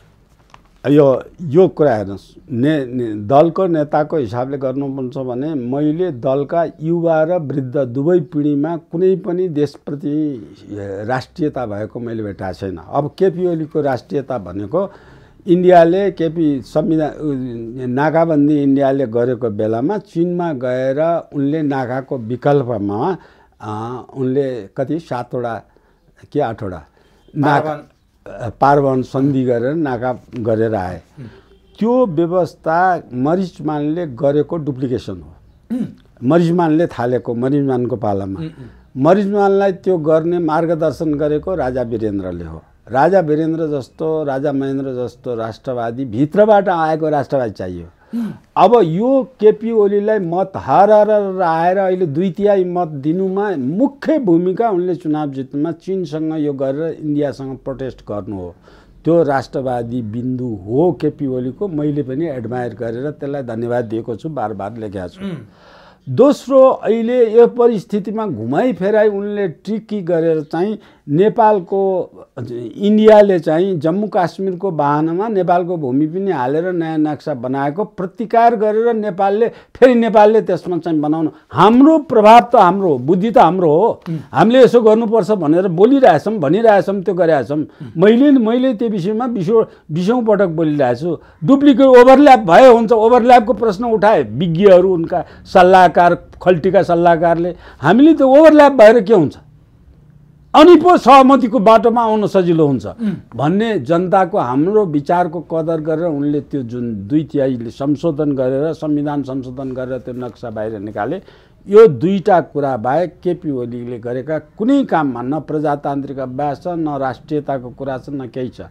यो दुईटै कुरा परिस्थितिले जन्माएको हो। मैले राष्ट्रवादी केपी ओली हुन् भन्ने कुरामा त्यसबेला मान्छु जब उनको भित्र अन्तानुभूतिबाट आएका राष्ट्रवाद हो। इन्डियाले नाकाबन्दी गरेर चीनसँग गएको त ईर्ष्या भयो नि। तैँले मलाई चाहिँ राति यो मैले भनेको अनुसार मानिनस्, मलाई मही खाइनस् भने अर्की स्वास्नी ल्याउँछु भने जस्तै कुरा हो कि यो कुनै राष्ट्रवादी भित्र आन्तरिक दिलबाट भएको अटोमेटिक आएको कुरा होइन। यो अटोमेटिक आउने राष्ट्रवाद त मैले तपाईँहरूलाई भन्नुभयो भने यो नेपालका राजाहरूमा मात्रै छ। राजामा पनि 3टा राजा, सबै राजामा छैन। पृथ्वीनारायण शाह, महेन्द्र र वीरेन्द्र, यो 3टा राजामा बाहेक भित्रबाट आएको राष्ट्रवादहरू कसैमा छैन। यो राष्ट्रवादको कुरालाई एक्सप्लोर गरेर हाम्रो शिक्षा पद्धतिमा आउनु पर्थ्यो। तर केपी ओलीले ल ठिक छ, राष्ट्रवादको हिसाबमा केपी ओलीको व्याख्या गर्नुभयो। केपी ओलीले मैले गरेको यो 3 वर्षको विकासले विश्वचकित भएको छ भन्नुभयो। तपाईँलाई लाग्छ तपाईँसँग त विकासका भिजन छ नि? बाबा, विकास भनेको पहिले के, त्यो नेपालमा चाहिँ गएर विकास भनेको मैले चाहिँ विकास भनेको पहिलो कुरा नेपालमा बोटे अघि मैले भनिसकेँ नि, बोटेको पेसा मारेर झोलुङ्गे पुल बनाउने, तुइन हटाएर झोलुङ्गे पुल बनाउने 200वटा तुइन थिए नेपालमा। 200वटा तुइन नेपालमा। अब केपी ओली अथवा कुनै पनि ओलीको कुरा गर्नुहोस्, नेपालका नेता कति कमजोर छन्। 200वटा तुइनलाई रिप्लेस गर्न 4 वर्ष लाग्यो। अझ रिप्लेस गरेर सकेका छैन।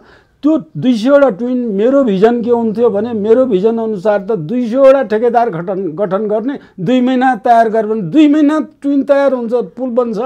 3 महिना पुल बन्न सक्ने कुरा 6 वर्ष लगाउने, त्यसलाई मैले विकासवादी। उहाँले के भन्नुभयो भने ढलेको धरहरा उठाए, रानी पोखरी बनाए, सुरुङ मार्गको उद्घाटन गरे भन्ने कुरा। मेलम्चीको पानी काठमाडौँ आयो 23 वर्षपछि।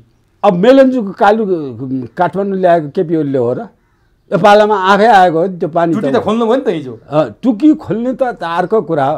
अब केपी यो प्रश्नको जवाबमा म तपाईँलाई भन्छु, त्यहाँ चाहिँ जनकपुरमा 2टा रेल आएर थन्किएका छन्।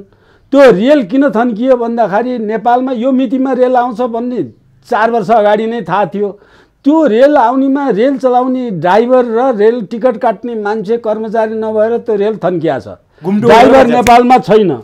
अब इन्डियामा यति गते रेल आउँछ त्यस बेलासम्म pilot, driver, ticket seller, office counter सबै खोल्नुपर्छ भन्ने थाहा थियो कि थिएन? थाहा हुनुपर्छ कि पर्दैन? 2072 साल वैशाख 3 गते रेल नेपालमा आइपुग्छ भन्ने कुरा थाहा भएपछि 2 गते नै अफिस खोलेर चाहिँ त्यो रेल चलाएर आउँदाको दिनको भोलिपल्टदेखि चलाउनु पर्छ कि पर्दैन? त्यो तपाईँले जुन घुम्टो ओढायो, उद्घाटन र विमोचन गरे भन्ने मान्छेको बुद्धिले गरेको हो कि त्यो परिस्थितिको भाषणको लागि भाषण गरेको हो भन्ने कुरा यही रेलको एउटा व्यवस्था हेरेर देख्न सक्नुहुन्छ नि। देशभरिका सबै काम त्यस्तै छ नि। तर उहाँले एउटा कुरा गर्नु, उहाँमाथि एउटा आरोप लाग्यो कि जस्तो राष्ट्रवादीको कुरा गर्दाखेरि केही दिन अगाडि प्रचण्डको एउटा बोली सुन्नुभयो होला, हुन त प्रचण्डको बारेमा पनि व्याख्या गर्नु होला। केपी ओली गएको 20-25 वर्षदेखि विदेशीले पालित पोषित गरेका एजेन्ट हुन् भनेर प्रचण्डले प्रष्ट भाषामा बोले। त्यति मात्रै होइन, अर्को दिन फेरि दोहोऱ्याए केपी ओलीलाई कम्युनिस्टको अध्यक्ष बनाएर एउटा दलाललाई चाहिँ कम्युनिस्टको जिम्मा दिएछ, त्यही भएर आज यो धोका पाए भनेर यो प्रचण्डले ओलीमाथि लगाएको आरोपलाई चाहिँ के भन्नुहुन्छ? यी जम्मै अब यो जम्मै चोर हुन्, सबै डाका हुन्। एउटा डाकाले अर्को डाकालाई भनेको, एउटा चोरले अर्को चोरलाई भनेको। प्रचण्ड के हो? केपी ओलीको उपचार विदेशमा भयो। यहाँ राजाहरूको उपचार वीरस्थलमा हुन्थ्यो, वीरस्थलमा बस्ने ठाउँ थियो। अब केपी ओली एउटाको उपचार गरेर 35-36 करोड रुपियाँ चाहिँ अहिले उपचारमा खर्च गरेका छन्।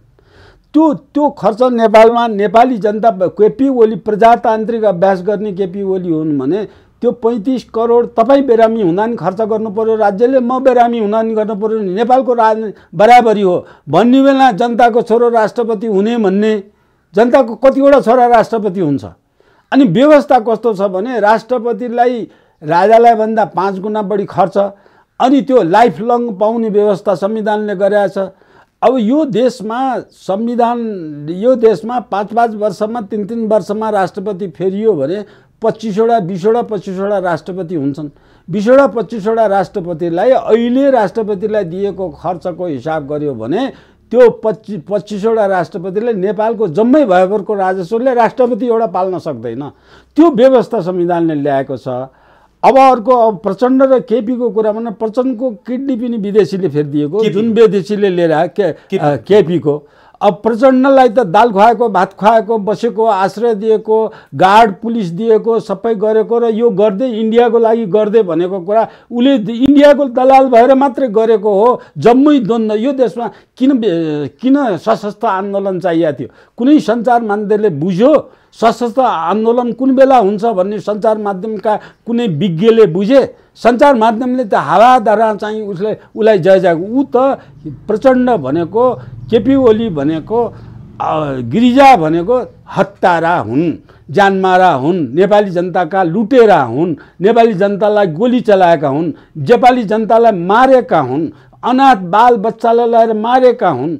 यो मार्न किन पर्यो? युद्ध किन गर्नु पर्यो? युद्ध गर्ने वर्ल्डको तपाईहरु पढ्नु पत्र सञ्चार माध्यममा पढ्नुभएको छ भने वर्ल्डमा युद्ध गर्नुपर्ने जब मानव अधिकार सम्पूर्ण क्षेत्रमा मानव अधिकारको बन्देज हुन्छ, केही पनि हक जिरो हुन्छ, तानाशाही उग्र हुन्छ, अनि मात्रै त्यस देशको विरुद्ध जनताले युद्ध गर्नुपर्छ। तर प्रचण्डहरूले 52 सालमा जनयुद्ध गर्दा, हुन त मभन्दा विज्ञ र एक्सपर्ट तपाईँ नै हुनुहुन्छ, सबै थाहा छ, तर आम जनताको लागि म यो प्रश्न सोध्दैछु, प्रचण्डहरूले किन गरे होलान् भन्ने एउटा यक्ष प्रश्न छँदैछ। केही परिवर्तन पनि भएन जनतामा, त्यो पनि छ। तर 52 सालमा जनयुद्ध गर्दा र 40 बुँदे माग शेरबहादुर देउवालाई लिएर राख्दा सर्वसाधारणको लागि र उत्पीडित जनसमुदायको लागि, तिनीहरूको चाहिँ शासनको लागि, तिनीहरूको हातमा सत्ता दिनको लागि र समाजवाद जनगणतन्त्रको लागि भनेर एउटा अब यसमा चाहिँ 19 अर्ब अब यी सबै उनकै मान्छेले भनेको कुरालाई स्विस ब्याङ्कमा 70-80 अर्ब रुपियाँ स्विस ब्याङ्कमै राखेको छ प्रचण्डले राखेको छ भन्छ। अब प्रचण्डले चाहिँ को छोराको नाउँमा चाहिँ अरबमा साउदीमा गएर पैसा राखेको कुरा चाहिँ ब्याङ्क प्रचण्डको छोरा मरेपछि ब्याङ्कले पैसा दिन इन्कार गरेपछि सबै परिवारलाई बोलाऊ भनेर परिवारलाई लगेर त्यहाँ सही गरेर आएर त्यो जोगाएर आएका भनेका छन्। यिनीले भनेको कुराबाट भनेको छु, मैले चाहिँ पत्रिकामा निक्लेको कुराबाट भनेको छु। स्विस ब्याङ्कमा राख्न त प्रचण्ड र बाबुराम दुवै गएका हुन्, वकिल पनि एकजना लिएर गएका हुन्। त्यसबेला जाने बेला त उनीहरूले दुवैजना जाने बेला त स्विसमा चाहिँ सङ्घात्मकताको मोडल खोज्न गएको भनेका छन्। क्यापिटलिस्ट कन्ट्रीमा कम्युनिस्टले सङ्घात्मकको मोडल खोज्न गएछन्। गएको यथार्थ कुरा वकिल किन लयो त? वकिल यथार्थ कुरा ब्याङ्कमा पैसा राख्न लाग्यो। अब वकिलले के छलछाम गरिदियो, बाबुरामले झिक्न नपाउने सिग्नेचर नभए प्रचण्डको मात्रै सिग्नेचरबाट जाने भए बाबुराम जिल्ला राम परे, पार्टी फुटाएर बाहिर गए, त्यही झगडाको कारण बढ्दै गयो। भनेपछि के को लागि रहेछ युद्ध? पैसा थुपार्न, पैसा लुट्न। यो यिनीहरू तपाईँ सञ्चार माध्यमले यिनलाई राजनीति मान्ने प्राणी नबनाउनुहोस्।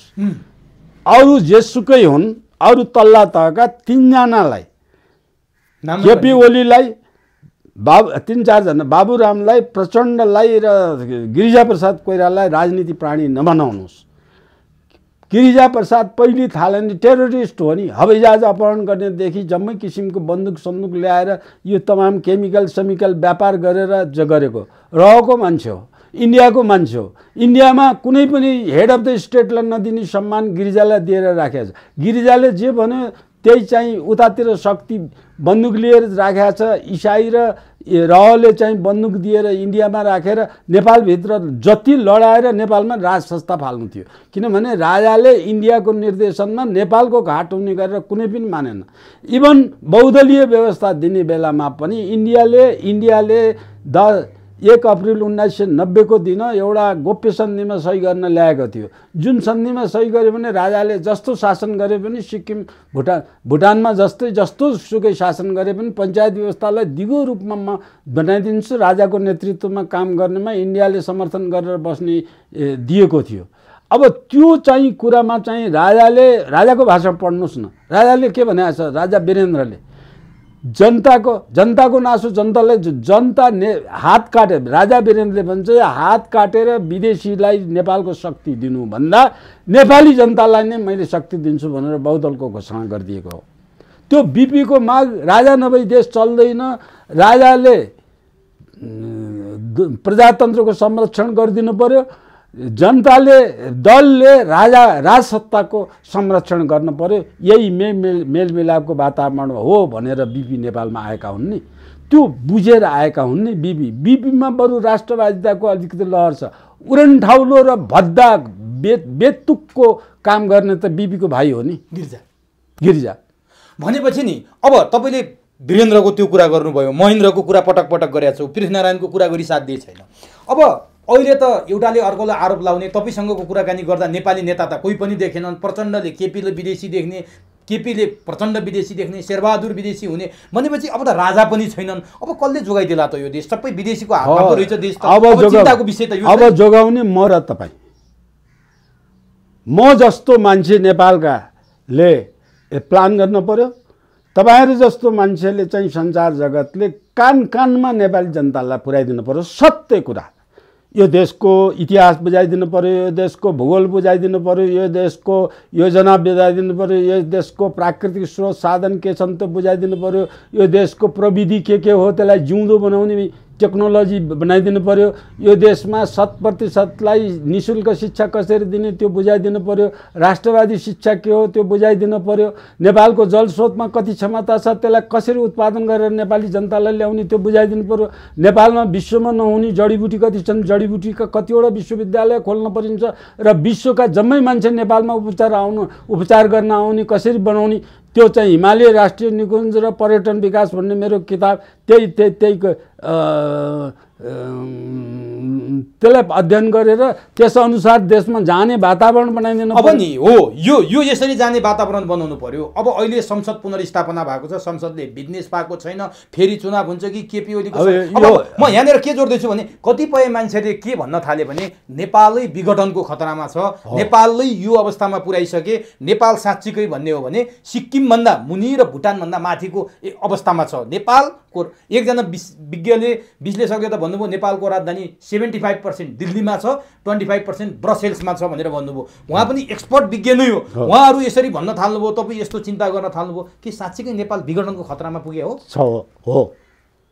यिनीहरूले अर्को 5 वर्ष अर्को 10 वर्ष यस्तै शासन गर्ने हो भने यिनीहरूले नेपाललाई यिनीहरू सबैलाई तपाईँ ल्यान्डु तुर्जे माग्नुहोस्, ल्यान्डु तुर्जेले जे गरेका थियो त्यही गरिरहेछन् यिनीहरू सबैले। त्यसो भने नि अब अहिले मसँग समय एकदमै कम छ, तपाईसँग फेरि म अर्को बसाइमा अझै महत्त्वपूर्ण कुरा गर्नेछु। आम जनता यति बेला निराश छन्, आम दर्शक निराश छन्, राष्ट्रवादी नेपालीहरू निराश छन्। हाम्रो यो कार्यक्रम मार्फत डाक्टर पन्तले के भन्न चाहनुहुन्छ आम नागरिकलाई, जसरी तपाईँ र म भएर देश जोगाउने भन्नुभयो नि, आम जनतालाई के आह्वान गर्न चाहनुहुन्छ यो कार्यक्रम? पहिलो आह्वान यो चाहिँ संविधान पुरै खारेज गरेर, अहिलेको संविधान खारेज गरेर 2047 सालको संविधानमा देशलाई फर्काउनु पर्यो आँखा चिम्लेर। अनि त्यो देशलाई 47 सालको संविधान बनाएर जनताले एक्चुअली कस्तो संविधान चाहेछन् भनेर अनि 47 सालको संविधानमा रहेर नेपालमा फेरि जनमत सङ्ग्रह हुनु पर्यो 36 सालमा भए जस्तो। कुन जनमत सङ्ग्रह यो चाहिँ राजनीति अहिले संविधान बनाए जस्तो नक्कली जनमत सङ्ग्रह होइन।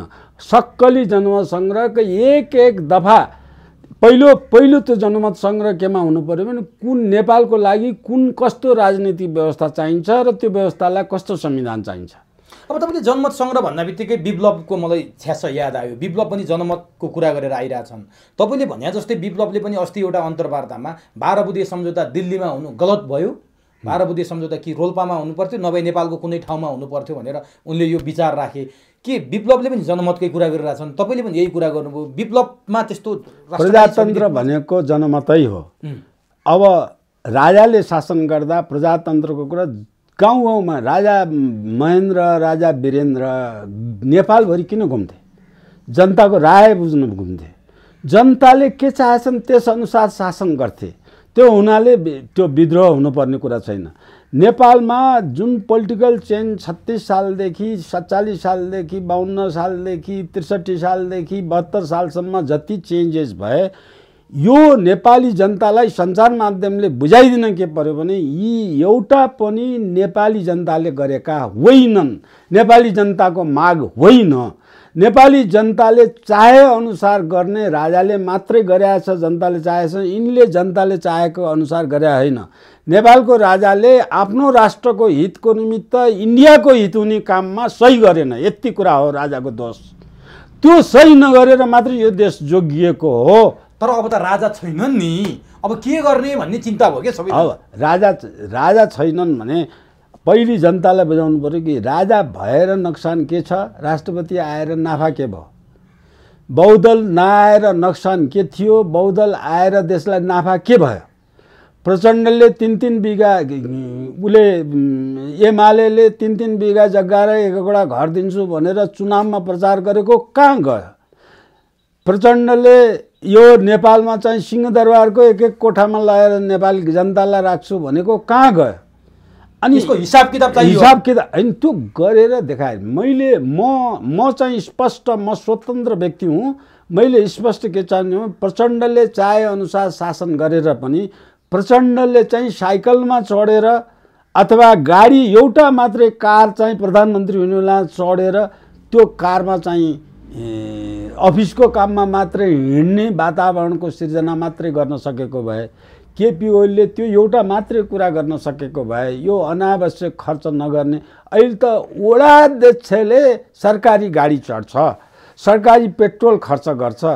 त्यो नगर्यो भने, गर्न नदियो भने त्यसले त्यो वडाको भोट केपी ओलीको मान्छेलाई खसाल्दैन। त्यसो हुनाले केपी ओलीले गर्नै सक्दैन। यसकारण यो संविधानै हुन्न भन्ने कुरा, सिस्टम नै चेन्ज गर्नु पर्यो, सिस्टमै चेन्ज गर्नु पर्यो। त्यसको लागि यो शास्त्रदत्त पन्त सडकमा आउन तयार हुनुहुन्छ? म सडकमा आउन तयार छु, मेरो हेल्थले दिएसम्म म सडकमा आउन तयार छु, तर पद लिन तयार छैन। किनभने मेरो पोलिटिकल थ्योरी के हो भने 75 वर्ष काटेपछि कुनै पनि राजनीति पदमा बस्न नहुने संविधान व्यवस्था हुनुपर्छ। 75 वर्ष काटेकोले काम गर्न सक्दैन। मैले काटिसकेँ, त्यसकारण म त्यो पदासीन हुन्न, तर म बाँचेसम्म देशको लागि काम गर्नुपर्छ। त्यो म गर्न तयार छु। म गाइड गर्छु। तपाईँहरू जस्तो कम उमेरका मानिस आउनु पर्यो, राष्ट्रवादी आउनु पर्यो, स्वार्थ नभएको मान्छे आउनु पर्यो, देशलाई माया गर्ने मान्छे आउनु पर्यो। तपाईँ भनेपछि देशले एउटा मान्छे खोजिरहेको छ यहाँ। हो, यो देशमा एउटा गीत छ नि, त मैले पनि त्यही खोजिरहेको छु। देशले एउटा मान्छे खोजेको छ। तर यो कुरा भ्रम नगर्नुहोस् कि अब युवा पिँढी अगाडि आउनु पर्यो भनेर पार्टीमा उठेको नारा खतम छ। युवा पिँढी अपहरण गरेर लगेर, माओवादीले अपहरण गरेर लगेर त्यो चाहिँ लुट्न सिकाएका मान्छे मात्रै छन्। त्यो अहिले त्यो लगेको अपहरण गरेर लाँदा 12-13 वर्ष थिए, अहिले ती 40-45 वर्ष उमेरका भएछन्। ती सबै डाका, ती मोटरसाइकल चढ्छन्, हातमा बन्दुक लिन्छन्, लाइसेन्स नभएको बन्दुक लिन्छन्। अहिले पनि काठमाडौँका सडकमा ठुलो आवाज गरेर गटर गरेर हिँड्छन्। कसको टाउकामा कुन बेला हान्ने हुन् त्यो ठेगाना छैन, कसको घरको धन लुट्ने हुन् सुरक्षामा छैन। अब पञ्चायतकालको कुरा गऱ्यो भने प्रजातन्त्र तपाईँले सबै अधिकार थियो, वाक प्रकाशन स्वतन्त्रता सबै अधिकार थियो। त्योलाई चेन्ज गरेर बहुदलीय व्यवस्था आयो। बहुदलीय व्यवस्थामा वाक प्रकाशन स्वतन्त्रता सबै छँदाछँदै प्रचण्डहरू गोली हान्न किन गए? त्यसलाई गोली हान्ने मान्छेलाई अपराधी किन बनाइएन? किन जेलमा हालिएन? त्यो अहिले भएका प्रधानमन्त्री भएका जति सबै मात्रै होइनन् कि त्यो भएका विदेशी दलाली गर्नेहरू अपराध गरेका जम्मै मान्छेलाई जेलमा हुनु मान्छे सत्तामा छन्। अहिले तपाईहरुले चाहिँ अपराधीलाई अहिले कानुन चाहिँ कुनै पनि संसारको कुनै पनि मुलुकमा तपाईले फौजदारी अभियोग लागेका मान्छेलाई मुद्दा फिर्ता लिन संविधानले दिँदैन। यो संविधानले मुद्दा फिर्ता लिन्छ। पार्टीका जम्मै चाहिँ ज्यानमारा जतिलाई हरेक फागुन 7 गते ज्यानमारालाई चाहिँ आफ्ना पार्टीका कार्यकर्तालाई 400-500 लाई हरेक फागुन 7 गते छुटकारा दिइरहेछ, माला लाउँदै स्वागत गर्ने। अब यो अपराधी टेन्डेन्सीको त्यो भनेको प्रधानमन्त्री अपराधी छ, त्यो भनेको दलको नेता अपराधी छ, दलको अध्यक्ष अपराधी छ, दलका कार्यकर्ता अपराधी छन्, युवालाई अपराध गर्न सिकाएका छन्। अपराधीको कुराहरू चाहिँ तपाईले युवा नेता भन्ने मान्छेले यो चाहिँ डन मार्दाखेरि चाहिँ नारा जुलुस गरेर हिँड्ने ती युवा हुन्, ती डन हुन्, ती सबै चाहिँ डनै डन छन्। त्यो चाहिँ चाहे त्यो महिलाको होस् चाहे पुरुष हुन्, तिनीहरू चाहिँ कुनै पनि युवा चाहिँ योग्य छैनन्, सक्षम छैनन् राजनीतिमा लागेका। मैले सबै युवालाई भने जनताले देशले परिवर्तन खोजेको छ, व्यवस्थाको ध्वंस खोजेको छ। योग्य नेपालमा अन्त्यममा मान्छे फिर्ता जनशक्ति नभइकन देश बन्दैन। हाम्रो देशको जनशक्ति श्रम गर्ने जनशक्ति 66 करोड विदेशमा छन्। तिनलाई फर्काएर 66 लाख विदेशमा छन्। 66 लाखलाई फर्काएर विदेशमा जति कमाउँथे त्यसको दोब्बर कमाउने मेरो योजनामा छ। सबैलाई 100% लाई रोजगार दिन सकिन्छ, 100% लाई रोजगार दिन सकिन्छ। त्यो सिस्टम परिवर्तन गर्नुपर्छ, रोजगार दिने वातावरण छ। अब तपाईले 66 लाख श्रमिकको बाहिर ती बुढो भएर नेपाल फर्कने। अब अर्को 15 लाख नेपाली छन्, ती म जस्ता छन्। देशमा म भन्दा अलिकति अझ चलाक छन्। के कारणले भन्दा यो देशमा भविष्य छैन, यस्ता नेतासँग लडेर बस्न सकिन्न भन्ने योग्यतम मान्छे 15 लाख विदेशमा गएर विदेशको नागरिकता लिएर बसेका छन्। म तपाईहरुलाई फोटो देखाइदिन सक्छु, सिरियल देखाइदिन सक्छु, उनीहरूको योग्यता क्षमता देखाइदिन सक्छु। फर्स्ट क्लास टप गरेका मान्छे, इन्जिनियर, डाक्टर, प्राविधिक, सबै किसिमको उच्च तलको प्रशासक, सबै किसिमको धर्म ज्ञान ज्ञाता सबै किसिमको 15 लाख विदेशमा छन्। ती विदेशको नागरिक लिएर अलमोस्ट विदेशको नागरिक लिएर बसेका छन्। ती सबैलाई नेपाल फर्काउनु पर्यो। तिनलाई नेपाल यो व्यवस्था नफर्किकन ती आउन्नन्, ती त बाठा छन्। पहिला व्यवस्था फाल्नु पर्यो अनि मात्र आउँछ ती, अनि तिनलाई ल्याउनु पर्यो, अनि देश बनाउनु पर्यो। देश बनाउनु यो तपाईको यो अनि श्रम गर्ने तल कोदालो कुटो ल्याएर हलो लिने जोत्ने त 66 लाख छन्। फेरि ती विदेशमा छन्, तिनलाई पनि ल्याएर नल्याइ कसले काम गर्ने? अनि बल्ल नेपाल जस्तो बन्छ। त्यो बनाउनलाई योजना चाहिन्छ। अब चाहिँ नलेज स्किल इफिसियन्सी, यो तीनटा चीज प्रतिस्पर्धी रूपबाट आउनुपर्छ। वैदिक संस्कारले भनेअनुसारको हिसाबमा आउनुपर्छ। निष्कलङ्क काम गर्ने राजनीतिलाई पहिलो कुरा तपाईहरुले आवाज उठाउनुस्। मिडियाले राजनीति व्यवसाय होइन, राजनीति सेवा हो। सेवा गर्ने मान्छे मात्रै राजनीतिमा जान्छ, सेवा गर्न फुर्सद भएको मान्छे मात्रै राजनीतिमा जान्छ, सेवा भएको मान्छे। दोस्रो काम तपाईले चाहिँ यी शिक्षालयका शिक्षकहरू यो पार्टीको ऊ पार्टीको भनेर शिक्षालयले त्यो छुट्याउन नपाउने बनाउनु पर्यो। पार्टीभित्र जान नपाउने हुनु पर्यो। बेरा विद्यार्थी यो कांग्रेसको यसलाई धेरै नम्बर दिन्छु, यो कम्युनिस्टको थोरै नम्बर दिन्छु भन्न पाउनु भएन। हस्पिटलको डाक्टरले कुन पार्टीको बिरामी हो भनेर हेर्न भएन। हस्पिटलमा गएको सबैलाई इक्वल ट्रिटमेन्ट गर्न पर्यो। निजामती कर्मचारीले झण्डा बोक्नु भएन। निजामती कर्मचारी भनेको नेपाली जनताले तिरेको करको ट्याक्स खाने हो। शिक्षकले करको ट्याक्स खाने। हामी पद्धति नै खराब पद्धतिमा छौं, प्रणाली नै खराब प्रणालीमा छ। त्यसकारण जुन व्यक्ति राजा वीरेन्द्रले ल्याएर यो व्यवस्थामा राखे पनि हुनेवाला केही छैन। त्यसकारण व्यवस्था र प्रणाली फेर्नमा जागरुक हौ भने तपाईको अन्तिम कन्क्लुजन हो। त्यो चाहिँ चुनावमा भोट हाल्ने मान्छे जागरुक भएर अपराधी अहिले सत्तामा बसेका 100% नेपालमा तिनीहरूलाई फेरि चुनावमा आयो भने हराउनु पर्यो। हस्, समय दिनुभयो। विकास योजना र समृद्धिको खाका सहित प्रस्तुत गर्यौं। सुरुवात त्यहाँबाट गरेर अन्तिममा राजनीतिको पनि चिरफार गर्ने प्रयास गर्यौं। थोरै समय थियो, धेरै कुरा हामीलाई जान्न मन थियो। तैपनि अर्को बसाइमा फेरि म अर्को पटक तपाईसँग यो पेटारो खोल्ने प्रयास गर्नेछु। समय दिनुभयो, यसको लागि तपाईलाई हार्दिक यहाँलाई पनि धन्यवाद।